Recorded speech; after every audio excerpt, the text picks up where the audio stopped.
คำมาก็เลยมาฮดพักมานี่บริเพชงานดิพักงานแน่เนาะใจห่อนได้เฮ้ยโอ้ยพลาวาเมนผู้ใดเนาะป้าเจ้าคือล็อกประตูประต่างไว้คักแน่เบาก็คือล็อกประตูประต่างไว้คักแน่2-2มานี่สบายดีน้องหน่อยโอ้สบายดีอีกครั้งเด้อเบาก็โอ้อัดตูดตีไล่คักแน่นี่จะได้ล่ะพออัดเสียบไฟมันยืดเลยโอ้ดังไฟหนึ่งเขาเปล่าอยู่เพื่อนบ่เคยเฮ็ดอันนั้นเนี่ยเอาแล้ว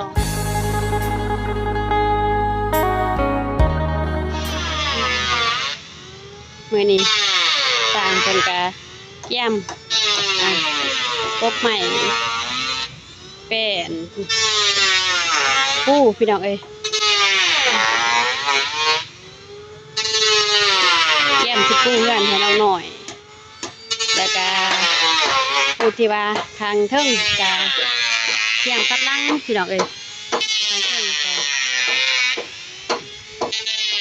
คือต่อปฏิบัติพัดลังของมันสำเร็จ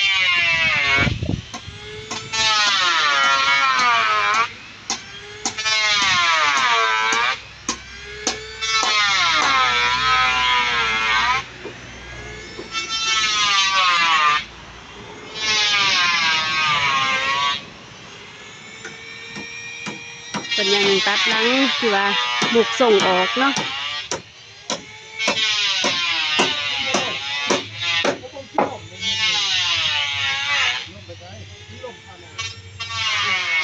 ก่อนอื่นกะหันหน้าหันตามาตั้งปีกันเนาะคือดังน้อยกะทักทายสบายดีพ่อแม่พี่น้องFCพ่อแม่เพราะว่าสิอยู่ฝั่งไทยฝั่งลาวและต่างประเทศกะยินดีตอนรับเข้าสู่สองสาวด้วยนะมื้อนี้กะคือเก่าคือเดิมพี่น้องเอ้ยบ่ทันไปทางใดยังมาอัปเดตกับครัวน้องน้อยเพิ่นอยู่พี่น้องเอ้ยอัปเดตเพื่อนน้องน้อยเพิ่นพี่น้องเพราะว่าช่วงนี้สร้างเพิ่นกะกำลังลงมือตัดหลังค่าเพื่อนน้องน้อยแล้วก็เตรียมกบใหม่แป้นสิปูเพื่อนน้องน้อยนั่นแน่พี่น้องเอ้ยก็เลยว่าซาโนนาพร้อมต่อยกับทีมงานเนาะมาอัปเดตพี่น้องเอ้ย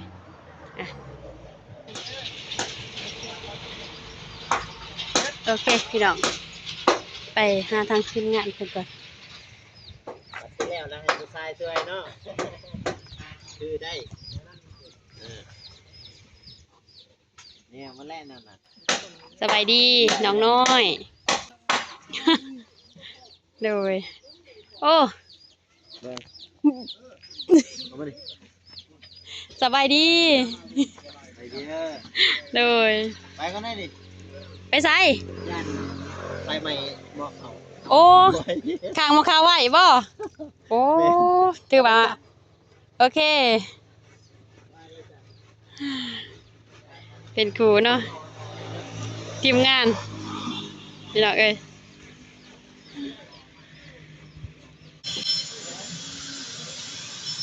สบายดีน้องสมัยเลยกำลังเห็นยังล่ะโอ้จดนานโอ้มื้อนี้บ่ได้ไปเวียกบ่ล่ะพักเวียกอ๋อเพราะว่าช่วง9 โมง 10 โมงทีมงานเอื้อยลงมาพากันลงมาว่าบ่เห็นน้องไม้พากันไปซื้อของกินบ่แม่เพิ่นว่าโอ้โดยกำลังมาหอดเนาะมาหอดนี่โดนเติบได้บ่ล่ะน้องไม้เพิ่นกำลังหดนานพี่น้องเอ้ย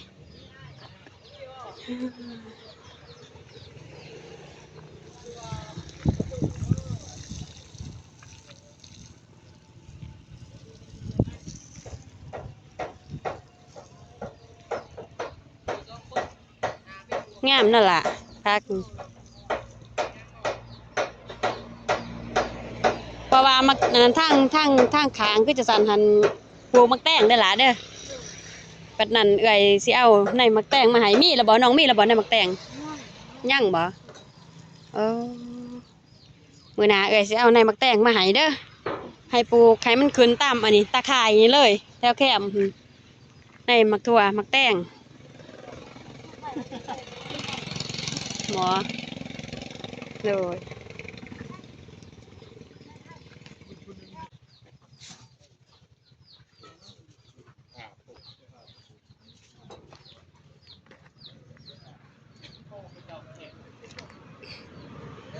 มื้อนี้มาอัปเดตน้องเพิ่นพี่น้องเอ้ยมื้อนี้ที่ว่าน้องไม้เพิ่นว่าบ่ได้ไปเวียกพักงานพักผ่อนพักชดเชยปีใหม่บ่ล่ะโอ้แต่ว่าน้องเพิ่นว่าพักชดเชยปีใหม่เนาะมื้อนี้ได้ยังแน่ล่ะมาแต่เมืองไปซื้อของกินโอ้ซื้อผักกับเฮ็ดเว้าแห้งๆนี่ล่ะเด้อเอ้ยบ่มีไม้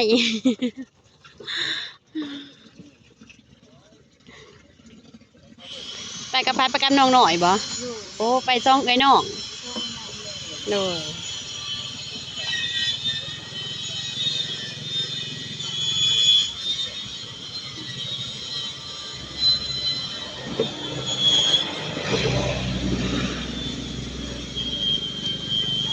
ดีใจบ่ล่ะสร้างเพิ่นมาเฮ็ดเฮือนให้เด้อจังซี่โดยแต่ว่าไก่สิฮอดเป้าหมายแล้วเนาะแต่ว่าตอนนี้ก็ตัดรังแล้วเนาะเนาะหลังจากที่ว่าสร้างคนแล้วตัดรังนี่ก็บ่แม่นเพิ่นสิปูเลยบ่ปูโอ้อิงตามมีงบเนาะน้องไม้เพิ่นว่าอิงตามมีงบพี่น้องเอ้ยถ้าว่างบพอก็แม่นปูเลยแอมเลยเนาะก็เลยมาฮดพักมื้อนี้บ่ได้ไปเฮ็ดงานดิพักงานแน่เนาะ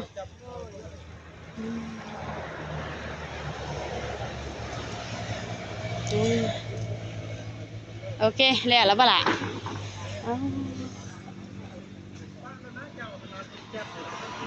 ไปโคตรนานแหลกน้องเสียดยังต่อล่ะล้างถ้วยบ่โอ้ล้างอยู่เทิงบ่หรือว่ามาล้างอยู่หลุมนี่ล้างอยู่หลุมบ่โอ้ไปเอาถ้วยน้องเพิ่นพี่น้องเอ้ยน้องไม้เพิ่นสิล้างถ้วยแน่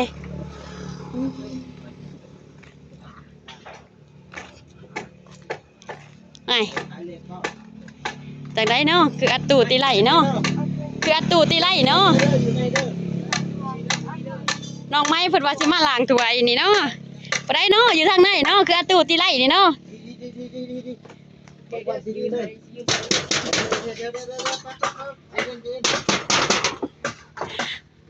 ใจห่อนได้เฮ้ยโอ้ยคนละว่าแม่นผู้ใดเนาะป้าเจ้าคือล็อกประตูประต่างไว้คักแน่เบาก็คือล็อกประตูประต่างไว้คักแน่2-2มานี่สบายดีน้องหน่อยโอ้สบายดีอีกครั้งเด้อเบาก็อัดตูตีไหลคักแน่นี่จะได้ล่ะพออัดจากไฟมันดูดเด้ โอ้ดังไฟดึงเขาเปล่าอยู่เฮือนบ่เคยเฮ็ดอันนั้นเด้เอาแล้วสบายดีว้าโถสบายดีเด้อโถอยู่เฮือนนี่บ่ได้เฮ็ดอันนั้นเด้แม่นบ่มีอยู่นี่เด้ไปเถอะพิเศษนั่นเลยพิเศษคักเนาะวันนี้เนาะว้าทำนี่นะโอ้น้องไม้คักเนาะโอเคใช่ป่ะโอเคอยู่จังสีนี่ส้มกับว่า FC รอคอยเนาะบ่สายบ่มิกง่รอคอยมาดนมาปุ๊บกันนึงข่าวปรับเนาะปีหนึ่งบ่เห็นมาจังสีจังว่ายกโป้เนาะบ่โกเนาะโอเคครับไปจิมอดแล้วจังได๋เขามันสิบ่สุกได้โอ้ปิดประตูนึงเขาบ่นี่ฟ้าตัวนั้นดูบ่คิดว่าตัวนั้นฟ้าตัวโอเคบ่โกไปก่อนเด้ออัดประตูป้าไว้2คนก่อนพี่น้องเอ้ยอัดแล้วเด้ออัดเลยอัดดูตีแมวคักแน่เนาะบ่โกเฮ็ดป้า เถอะจะมาได้ใจคักแต่เนาะน้องไม้อ้าโอเคพี่น้องเอ้ยวันนี้ไปหาน้องไม้เปิดก่อนป้าให้บ่าวโก้เปิดกับน้องหน่อยอยู่ร่วมกัน2 ต่อ 2พี่น้องเอ้ยอยู่ทางในเฮือนพูดเลยพี่น้องอัดตูตีแมวเรียบร้อยบ่าวโก้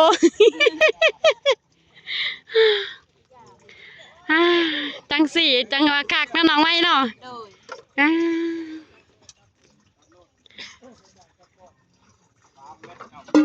เหลือแต่น้องไม้บาดดีบ่ทันเห็นเพิ่นมาเนาะน้องไม้ปีใหม่นี่เพิ่นมองมาแล้วบ่ย่างติย่างบ่โอ้ปีใหม่กะเบาเจ็บเพิ่นขึ้นเมื่อสวรรค์เด้ลงมาแต่สวรรค์ก็พากันขึ้นไปดักจึงไปกับทีมงานไปมอบเครื่องให้ครอบครัวทุกอย่างทางเมืองดักจึงก็เลยว่าบ่ทันได้มาหาน้องเพิ่นพี่น้องเอ้ยบ่ทันได้มาหาน้องใหม่บ้านน้องไม้เพิ่นก็เลี้ยงมาเนาะน้องไม้เนาะมีมาหน่อยกำลังเป็นตาหักตาแพงอยู่พี่น้องเอ้ยพอดีส้นแรงส้นง่ายนี่สำนี้เนาะน้องไม้เนาะ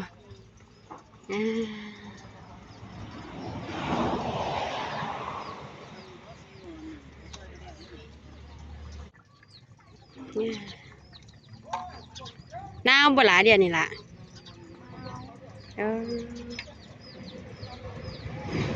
ใครเนี่ยแต่ว่าหนาวอยู่แต่ว่าพอได้มีแสงแดดเนาะน้องไม้เนาะ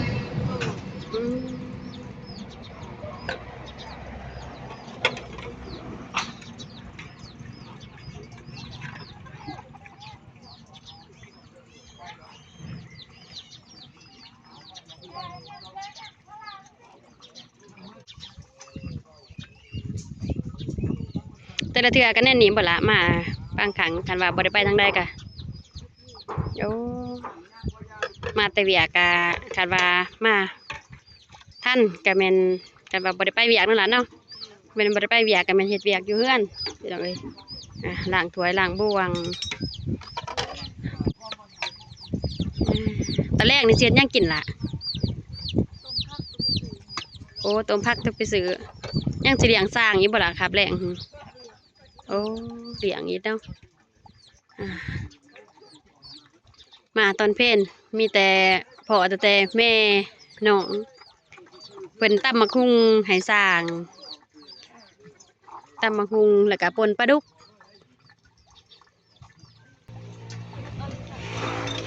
แห้งสวงแรงจังซี่แห้งอากาศหนาวนั่นล่ะเนาะอากาศเย็น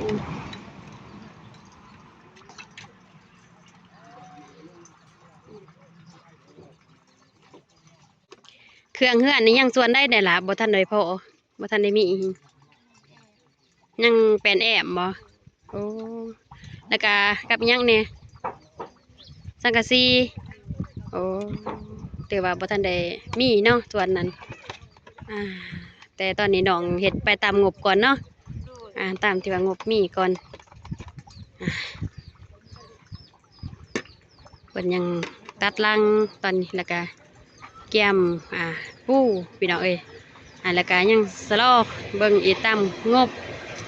ถ้ามีงบก็ได้เฮ็ดต่อน้องไม้เพิ่นว่าเพราะว่าบ่มีงบเป็นแอมแน่แล้วก็สังกะสีพี่น้องเอ้ยถ้าว่าบ่ท่านมีงบน้องเพิ่นก็สิได้โจ๊ะก่อนพี่น้องเอ้ย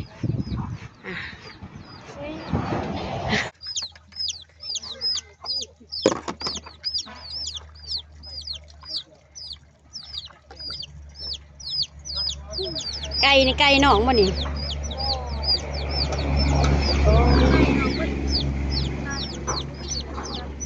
บ่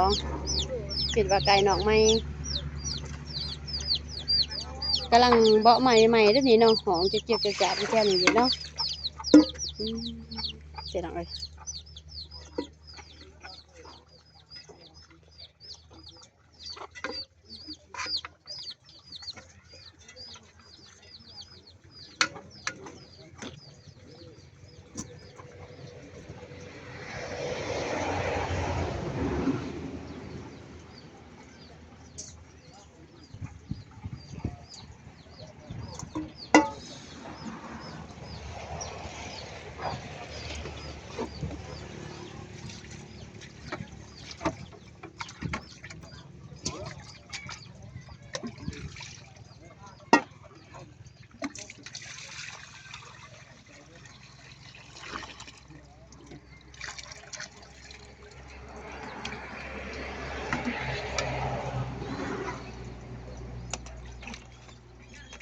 ก่สิแล้วบ่นี่ล่ะ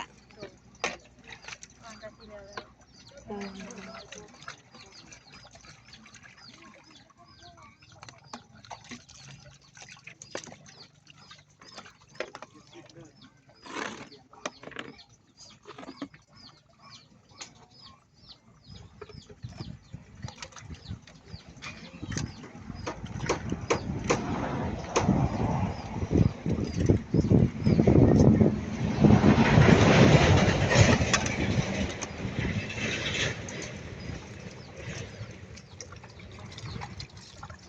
ดีใจบ่ล่ะที่ว่ามีงบผู้ใหญ่เพิ่นทางทีมงานมาช่วยเอาเด้อที่ว่างบทางทีมงานเพิ่นแน่พี่น้องเอ้ยทางทีมงานใจบุญมาช่วยซื้ออุปกรณ์ในเฮือนในซ่านหนองไม้เพิ่นบอกว่าจะเป็นทางไม้แน่แล้วก็อ่าจังกะสีนี่บ่ทันได้มีนั่นล่ะเนาะทางทีมงานเพิ่นซื้อใหม่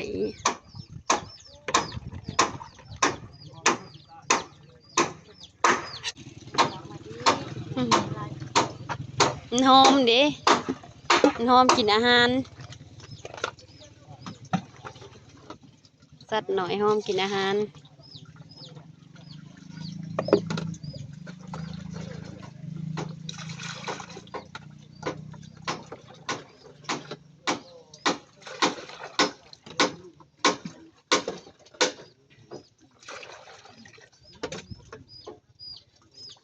แต่ว่ามื้อนี้เป็นมื้อที่ว่าโชคดีเด้เนาะหลานเนาะจังได้พอ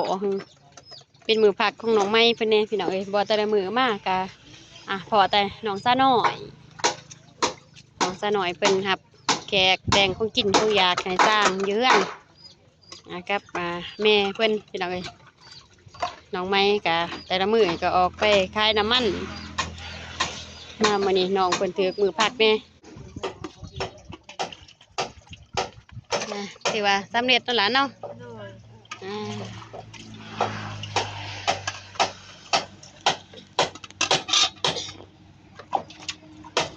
น้องไม้เพิ่นหลังจากที่ว่าเพิ่นนานพักแล้วเพิ่นก็มาล้างถ้วยพี่น้องเอ้ยหลังจากที่ว่าล้างถ้วยเรียบร้อยบัดนี้ไปกลับบ้าน คือได้บ่ได้แล้วบ่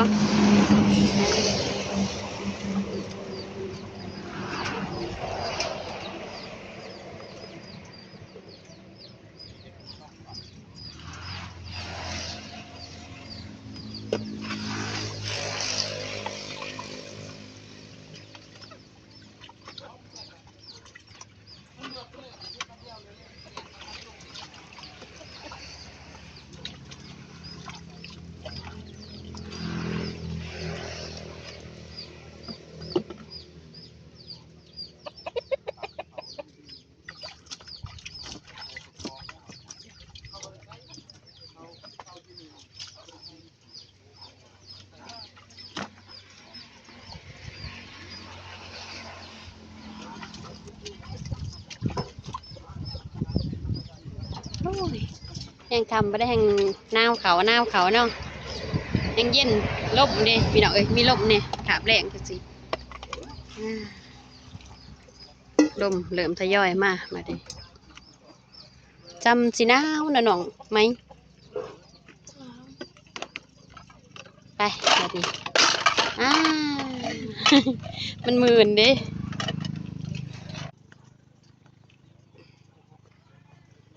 กลับบ้านยังล็อกประตูอีกบ่เนาะบัดนี้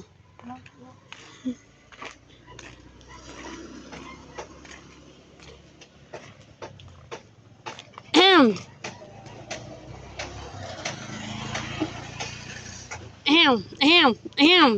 ทุกระบอกเขาหันอยู่2 คนละบ่นี่โอ้บ่าวสายก็กลับเลยโอ้บ่าวสายบ่บิ๊กกลับเลยเนาะป้าเถอะวันนี้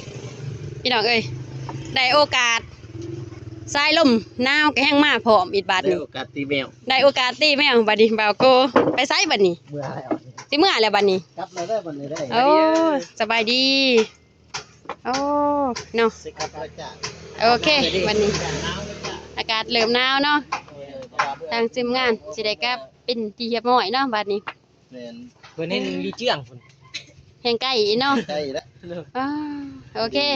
เดินทางปลอดภัยเด้อ รักคนแรกนี่แต่สิไปพุ่น ทางสิไปรัก หอนเฮือนพุ่นเด้ บูซ้ำสิหนาว แต่นี่แต่จุดเฮายืนไปหาตาแต่งก็10ปลายแหละ18 19 โอ้ ถ้าฮอดจุดล่าพอดี20ลักเด้ อ่า ฮอดพุ่นเนาะ ฮอดบ้านก็เองพอดี โอเคไม่แต่นั้น โอเค เดินทางปลอดภัยเด้อ เด้อครับก็ อยู่ดีมีแห้งเด้อ เด้อ ขอกันใหม่โอกาสหน้าเนาะ เด้อมี มี เว เว ลา ลาใช้ก็สิเข้ามานี่จังหน่อยก็มาอีกที บ่โอเค ไป ไม่ใช่ตาม พี่น้องเอ้ยถือว่าสำเร็จบัดนี้เนาะหายสุกแล้วบ่เขาน้องหน่อยยังบ่โอ้สบายดีน้องจุรัตน์อ๋อมาลินน้ำน้องหน่อยบ่มาลินน้ำเอ้ยหน่อยเนาะ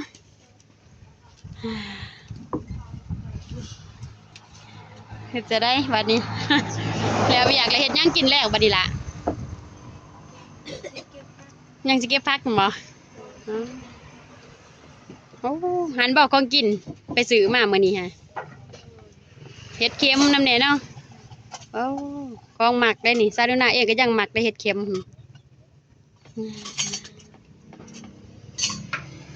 ดีใจเวลามื้อนี้เห็นบ่าวโกเพิ่นมาหาดีใจโอ้ยน่าตื่นตาบ้านเนาะน้องหน่อยมื้อนี้อ่าพอดีมื้อนี้เพิ่มพลังบวกขึ้นเนาะแต่ว่าทางเฮือนน้องน้อยกับน้องไม้เพิ่นก็มีการดำเนินเนาะมีการเฮ็ดต่อมื้อนี้ก็ได้แต่ว่าอีกบ่เกิน 2-3 มื้อเนาะสร้างเพิ่นก็ตัดหลังเฮือนแล้วนั่นล่ะเนาะรอท่าแต่ว่าถ้ามีงบซื้อสังกะสีจังสิได้สืบต่อเนาะถ้าว่าบ่มีงบก็สิได้โจ๊ะไว้ด้นอีกเนาะสามซ่าน้องเพิ่นเก็บกากเก็บคุยเก็บกากเก็บลุยได้แล้วพี่น้องเอ้ยเพื่อเงินเดือนน้องโฮมซื้อสังกะสีจุ๊บจังสิได้สืบต่อโอเคสิถามเด้อเพราะว่า FC เพิ่นฝากมาเพราะว่า FC เพิ่นอยากได้เฟซน้องน้อยมีเฟซบ่มีโอ้ได้ใส่เฟซอยู่เนาะเพราะว่าทาง FC เพิ่นอยากได้เฟซน้องแจกเฟซให้ FC เพิ่นเด้อซื้อเฟซน้องจังได